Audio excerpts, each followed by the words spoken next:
Esa alinina, atentos aquí, está en el ajo. Y hay gente que dice es que es tan buena la alinina para problemas, por ejemplo, de una infección de vías respiratorias o de la garganta, y consumen mucho ajo y se curan. ¿Por qué razón? Porque la alinina es antimicrobiano, que trae algunos efectos secundarios que no tienen por qué ser dañinos, como la pestilencia que generan estas personas o estos animales que consumen ajo. Ciertamente sí, pero no son tóxicas. En cambio, también hay otras moléculas naturales que tienen altos niveles de toxicidad. ¿Alguien ha escuchado hablar de una molécula que se llama capsaicina? A ver, ¿alguien ha escuchado hablar de la capsaicina? No. Les aseguro que por lo menos lo han consumido. Es la molécula que causa el picor en los chiles. Bien. Esta capsaicina es altísimamente irritante a los epitelios, nos causa estos problemas. Cuando consumimos mucha capsaicina, esta molécula llega directamente a los epitelios, daña alguna integridad de la célula y muchas de ellas terminan necrosándose. Por lo tanto, aunque sea natural la capsaicina, tampoco es tan buena, ¿eh? Tengan mucho cuidado con el consumo exacerbado de esta molécula, que también se han hecho muchísimos estudios y trae beneficios. Sí que lo trae, incluso se sabe que la capsaicina para problemas de cáncer es muy buena, porque tiene mucha fijación a algunas células oncológicas y las termina dañando también, pero también daña otras células que no tienen por qué dañar. ¿Sí les queda claro? Bien. Sí. Entonces, bueno, no se la crean que todos los productos naturales son inocuos. En realidad, muchos de ellos también son tóxicos, y que la gran mayoría de fármacos, cuando se metabolizan y se convierten en metabolito, tienen un grado de toxicidad del metabolito. Algunos muy alto, algunos muy bajo, pero perdón, pero casi todos tienen niveles de toxicidad. Y vamos con el de en medio, porque estos son fármacos medio raros. Son fármacos que cuando se administran pueden o no pueden ser activos, pero al metabolizarse se convierten en activos, ¿sí? A esto les vamos a llamar profármacos. Muchos de ellos son inactivos cuando los administramos, no hacen ningún efecto. Al ser metabolizados se convierten en activos y entonces causan su efecto. Aquí tenemos un montón de fármacos de aquellos que llamamos fármacos oncológicos, como el 5-fluoruracilo, el 5-fluocitocina, son algunos de estos fármacos oncológicos que cuando los administramos no son activos, se metabolizan y se convierten en activos. No se les olvide que estos fármacos les llamamos profármacos. Bien, si yo les hago una pregunta en el examen diciéndoles ¿cómo les llamamos a los fármacos que al ser metabolizados se convierten en activos? Profármacos, no se les olvide esa palabrita. Bien, que no son tantos, en realidad son pocos, pero hay antimicóticos, hay incluso algunos antimicrobianos. ¿Alguien ha escuchado hablar de una molécula que se llama enrofloxacina? Sí. Por supuesto que sí, es de las quinolonas. Esta molécula es activa cuando se administra, pero también es un profármaco, porque cuando se metaboliza genera un metabolito que se llama ciprofloxacino. ¿Lo han escuchado? Ese ciprofloxacino, muchísimos de nosotros lo hemos consumido porque es mucho más de consumo humano. Y este es el metabolito activo de la enrofloxacina. ¿Sí les queda claro esto? Antimicrobianos, antimicóticos, de uso oncológico y más. Hay como llamados profármacos. ¿Qué quiere decir esto? Por enésima ocasión lo repito, que al ser metabolizado el fármaco se convierte en activo. El nombre que reciben este tipo de fármacos es profármacos. Yo creo que ya no hay más que decir aquí. ¿Sí me entendieron? Sí. ¿Ya dijo el nombre de los inactivos o no? Sí, no tienen nombre. no tiene nombre. Estos solamente son metabolitos inactivos y metabolitos tóxicos. Ah, ok. ¿Sí? Solamente hay que dirigirnos a los que son activos después de metabolizarse, que se llaman profármacos. ¿Bien? Ok, ahora vamos con los tipos de metabolismo, que ya no es nada desconocido para ustedes, pero solamente hay que tocar el tema, que tenemos o fase 1 o fase 2. En la fase 1 tenemos oxidación, reducción, hidrólisis e hidroxilación. que son procesos muy sencillitos, muy sencillitos de transformar la molécula. De ser, por ejemplo, una molécula redonda, la transformamos un poquito, quitándole oxígenos en el proceso de reducción o poniéndole oxígenos en el proceso de reducción. Bueno, oxidación es quitarle oxígeno, reducción es ponerle oxígenos, hidrólisis e hidroxilación. La más común de todos, para nadie es desconocido, es la oxidación. ¿Qué hace la oxidación? Quitar oxígenos, quitarle oxígenos a la molécula y la transforma. ¿Para qué? Para hacerla más permeable, para hacerla hidrosoluble y mandarla a excreción renal. Pero atentos aquí porque el transformar a esta molécula provoca que se liberen radicales libres. Hay un sitio en la célula eucariota que se llaman microsomas. ¿Quién me puede decir dónde están los microsomas? Célula eucariota. ¿Dónde están qué, perdón, profe? Microsomas en la célula eucariota. Cromosomas. No, microsomas. Ah, perdón. Los cromosomas están en el núcleo, por supuesto. Ajá, sí, eso sí. Pero los microsomas, todos atentos, porque aquí es donde está, en el hepatocito, por ejemplo, aquí es donde está el proceso de metabolismo fase 1 por oxidación. Están en el retículo endoplásmico liso. Recuerden que una de las características del retículo endoplásmico liso era desintoxicación. ¿Sí la recuerdan? ¿Cómo se hace la desintoxicación? Bueno, pues a partir de algunos complejos enzimáticos. Aquí tenemos un ejemplo. Complejo enzimático hepático llamado citocromo P450 que se encuentra en los microsomas del retículo endoplásmico liso, perdón. ¿Qué pasa aquí? Es como una maquinita. Hagan de cuenta que entra la molécula a transformarse, pero todos esos oxígenos que le están quitando van a salir disparados.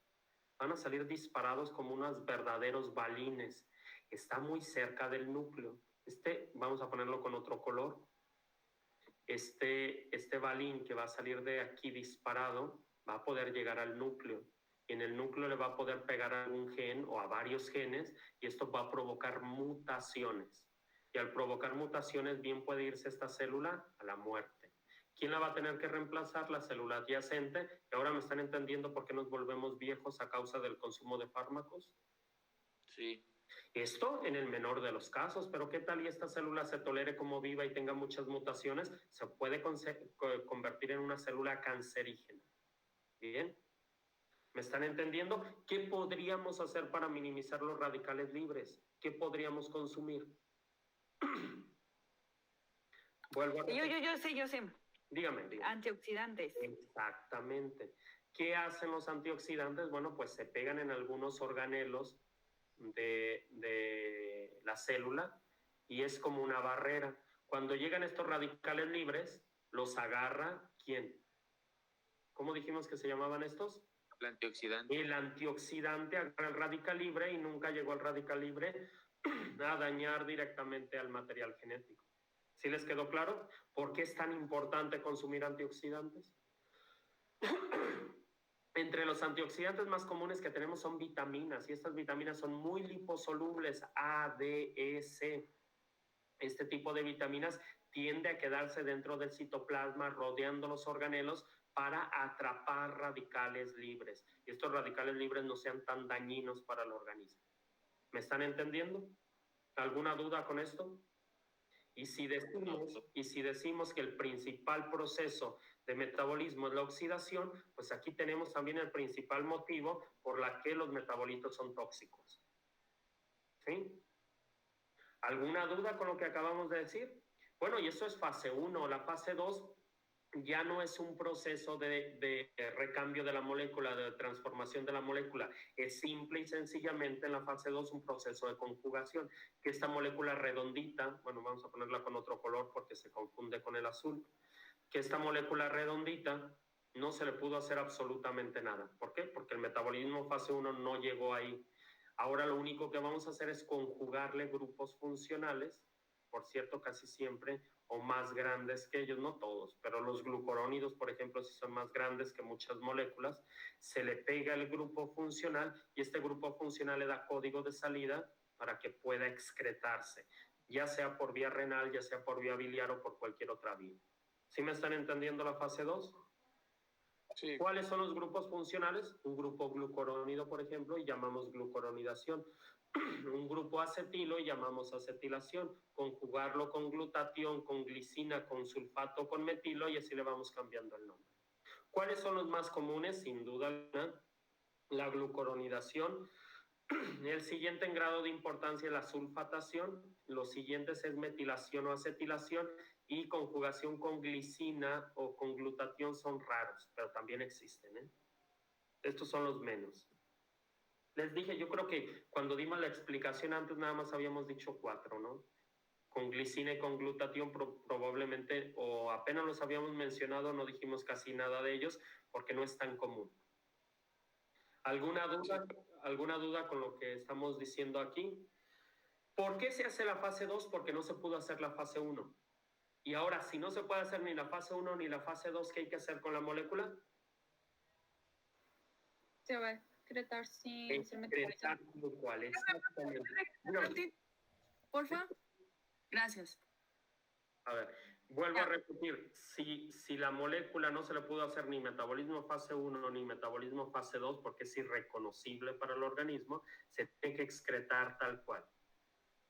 Y ahí ya vamos a tener casi siempre problemitas de estas moléculas que no se pueden metabolizar y que el organismo las tiene que excretar como tal. Muchas veces ellas mismas son verdaderamente nocivas para el organismo. Tal es el ejemplo de los aminoglucósidos, ¿lo recuerdan? Que ni se pueden absorber ni se pueden metabolizar. Por lo tanto, después sabemos que tienen efectos adversos como nefrotoxicidad u ototoxicidad. La molécula está muy activa y está pasando por todo el organismo y tiene tropismo a ciertas células. No es el único ejemplo, pero es un buen ejemplo para decir de fármacos que suelen ser muy tóxicos sin poderse metabolizar. Bien, ¿ya le puedo cambiar? Sí. Ya solamente nos falta ver excreción, y el principal sitio de excreción, ¿cómo se llama? Riñón. ¿Y el riñón cómo lo hace? A través del glomérulo renal. Y el glomérulo renal tiene como la coladera que soporta paso de moléculas inferiores a 70,000 daltons. Si estas moléculas pesan más de 70,000 daltons, ni se la crean, es muy, muy raro que un glomérulo renal sano pueda sacar estas moléculas, no las saca. Bien. Por lo tanto, es rarísimo también encontrar moléculas farmacológicas que pesen más de esto. La gran mayoría de moléculas pesa menos de 1,000 daltons. Ahora, imagínense, para llegar a 70,000 daltons, es un mundo de diferencia. Ahora, ¿qué se tiene que hacer? Bueno, pues el glomérulo renal, nosotros sabemos que la integridad va por una asa de Henle, que es la asa ascendente-descendente, y luego cae al glomérulo renal, que es la redecilla. ¿Se podrá eliminar algo antes de que caiga el glomérulo renal? Por supuesto que no, pero sí se puede reabsorber.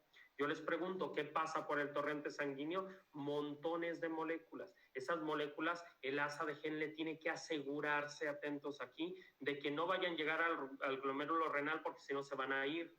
Tal es el caso de la glucosa.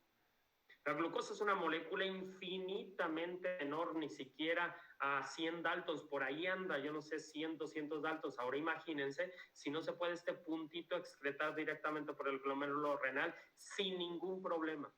Pero ¿de qué se encarga el organismo? De no aventar glucosa. Un riñón en su sano juicio ni avienta grasa ni avienta glucosa. Entonces, ¿qué hace con estas moléculas que ya van en la sangre? Las reabsorbe. ¿Cómo la reabsorbe? Todos atentos aquí. Vamos a tener algunos poros muy selectivos en razón a canales iónicos que vayan a absorber cuando empiece a bajar el torrente sanguíneo antes de llegar al glomérulo, empieza a reabsorberse toda la glucosa y toda la grasa. Son moléculas pequeñas que si llegaran aquí se van a excretar. Las proteínas siguen yéndose, pero como las proteínas no caben aquí, las proteínas llegan otra vez al torrente sanguíneo y acá sigue la circulación. ¿Bien? Pero las moléculas muy pequeñitas necesitan reabsorberse. Les voy a poner un ejemplo. ¿Alguien ha escuchado hablar de algún fármaco que se da para personas propensas a la diabetes, que ya se le están aumentando los niveles drásticos de glucosa en la sangre? La insulina. No, la insulina es cuando usted ya tiene problemas de diabetes. Antes de que llegue a necesitar insulina, ¿qué se da? Metformina. un fármaco, no se les olvide el nombrecito, porque también se utiliza para perros diabéticos o prediabéticos, que se llama metformina. ¿Alguien la ha escuchado hablar? Sí. Por supuesto. Ahora, ¿qué hace la metformina? Sabemos que en el torrente sanguíneo hay niveles muy altos de glucosa y que esa glucosa debería de absorberse, pero no queremos tanta glucosa circulante. Queremos que la glucosa se excrete. ¿Qué hace la metformina? Tapa estos canales iónicos y tapa algunos, nada más para regular los niveles de glucosa. Es tan importante la metformina en su mecanismo de acción tan justo, porque solamente controla los niveles de glucosa. Tapa, y ahí nosotros nos vamos a dar cuenta que mucha de la glucosa sí se está excretando. ¿Por qué? Porque no se reabsorbió. Ahora, si ustedes se llegan a encontrar un paciente y digan, bueno, le mando a hacer un EGO, un examen general de orina, y le sale glucosa en la orina, dicen, es que está mal este animal. Está mal porque está excretando glucosa. Pero se ponen a ver la historia clínica del animal y ya le están dando metformina. Es un evento normal. La metformina impide que la glucosa siga circulando porque es muy nociva a los altos niveles de glucosa circulantes y la deja salir. ¿Bien? Y aquí sí es un proceso normal, pero nosotros lo estamos ocasionando a partir de fármacos que estamos administrando. Hay otros elementos naturales. Yo no sé si han escuchado hablar de una planta que se llama moringa. ¿Alguien ha escuchado hablar de eso? Sí. Pues esa moringa también se utiliza mucho para diabetes porque se cree que hace exactamente lo mismo, que medio controla los niveles de glucosa porque deja salir por la orina algunas moléculas de glucosa que no van a ser tan agresivas, aunque son moléculas que corroen mucho el organismo, pero pasan como Juan por su casa por el glomérulo renal porque es infinitamente mayor los poros del glomérulo al tamaño de esta molécula. ¿Sí les queda claro? Entonces, la filtración, atentos aquí, la filtración glomerular es sumamente importante para la excreción de los fármacos. Los fármacos metabolizados o no metabolizados, siempre y cuando tengan una polaridad hidrofílica, van a salir por el glomérulo renal. ¿Sí les queda claro esto? Es el que más quiero explicar porque es el que más me interesa, porque es por donde más fármacos salen. ¿Sí? No se les olvide este numerito, 70,000 Daltons. Ya hemos dicho algunos números. A ver, entre los que no quiero que se les olvide, el sistema inmune reconoce moléculas de ¿cuántos Daltons para arriba? 700. De 10,000 Daltons. Estos números no se les olviden. De 10,000 Daltons hacia arriba, el sistema inmune lo reconoce. ¿Sí? Si es inferior a 10,000 Daltons, el sistema inmune hace caso omiso. Ahora, la barrera hematoencefálica deja pasar moléculas inferiores a ¿cuántos Daltons? Barrera hematoencefálica. 700 Daltons. 700. Muy bien, no se les olviden estos numeritos, a veces son números importantes. De 700 Daltons hacia abajo. ¿Sí? ¿Qué número era del sistema inmune? 10,000 Daltons, no, es que esta vez que hice aquí. No, ya no pude corregirlo, pero se los digo si alguien no lo entendió. Y ahora, el glomérulo renal deja pasar moléculas inferiores ¿a cuánto? A 70,000 Daltons. Miren, no está tan complicado aprenderse estos tres numeritos, ¿o qué les parece? Son números que nos van a ayudar mucho para nosotros entender algunas características fisiológicas o farmacológicas. ¿Bien?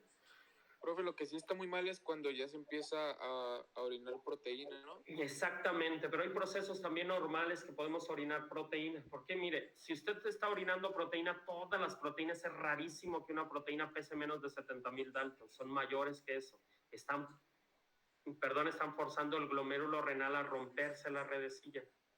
Cuando alguien, por ejemplo, vamos a pensar el caso de cualquiera de ustedes o yo mismo, que son flojonazos a veces, no quiero generalizar, pero que nunca hacemos ejercicio de repente y se nos ocurre ir al gimnasio de buenas a primeras. Y hacemos, pero sí un montón de ejercicio. Estamos rompiendo tantas microfibrillas y tantos microfilamentos del músculo que se está soltando de esos lugares proteínas a raudales. El riñón tiene que dejar salir proteína. Y vamos a dañar un poquito el glomérulo renal, pero es una manera fisiológica de controlar los límites de proteínas circulantes. ¿Sí? ¿Le está quedando claro? Esto se controla en alrededor de unos 5 o 7 días, pero aquellas personas que consumen mucha proteína diario están dañando seriamente el glomérulo renal. ¿Sí? ¿Cómo sabe alguien de ustedes que está orinando proteína? A ver, sin hacerse una prueba. Esa espuma de la orina. Exactamente, van y orinan y hace un montón de espuma. La fuerza de micción, que normalmente tenemos más fuerza de micción los hombres que las mujeres, por obvias razones, esta fuerza de micción hace que comience a generar espuma y esa espuma es un sinónimo de que estamos aventando proteína. ¿Bien?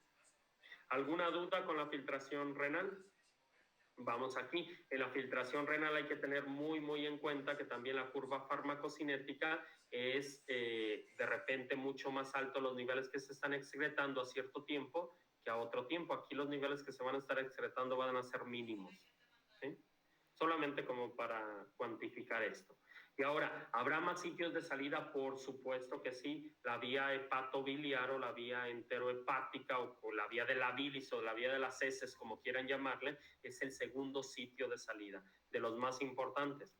Y bueno, aquí pasan moléculas con características lipofílicas. Ahora, ¿habrá otros sitios de salida? Por supuesto. El pulmón, la leche materna, el sudor, las lágrimas, el semen y otros aspectos por donde pueden salir algunos fármacos. Aquí normalmente en la vía pulmonar normalmente salen anestésicos, sale algunos gases que normalmente ponemos al organismo y demás. ¿Bien? ¿Alguna duda con esto? Y lo último que quiero dejarles claro es lo siguiente. No. Que algo que ya lo sabían, que para que nosotros consideremos que un fármaco que no está transformado, un fármaco normal que no tiene ni excipientes ni vehículos de larga duración y que no tiene fijación residual a un tejido, estamos hablando de moléculas como la tetraciclina, que se fija a los huesos, por ejemplo, eso se puede quedar incluso años, o estamos hablando del plomo, que también se fija a los huesos, o estamos hablando de otras moléculas, vuelvo a repetir, moléculas que no tienen fijación residual a algún órgano, que no tengan vehículos o excipientes de larga duración, con que hayan pasado 5 vidas medias dentro del organismo es suficiente para que el fármaco salga del cuerpo. ¿Sí? ¿Alguna duda con esto? La vida media, ¿qué la determina? La característica molecular, la característica química de la molécula. Hay moléculas que por su característica química duran, vamos a pensar, en un macrólido como la citromicina, dura hasta 48 horas en el organismo con vida media. Hasta 48 horas, porque una sulfa dura 6 horas. La característica química de la molécula. ¿Sí? Ok. Bien, pero bueno, esto lo tienen que investigar ustedes cuando vayan a recetar algo. A ver, si le dice, oye, ¿y al cuánto tiempo ya puedo mandar este producto a mercado? Pues pónganse rapidito. Primero revisen que no sea de larga acción el fármaco y que no tenga residualidad. Si nada de esto se cumple, busquen la vida media rapidito y entonces ustedes digan, bueno, la vida media son 18 horas, 18 por 5, para sí o no, vamos a dejarle 5 días. Y en 5 días le dice, ya puede mandar el producto a mercado. Y así usted medio se lava las manos con unas horas de colchón ahí. ¿Sí le queda claro?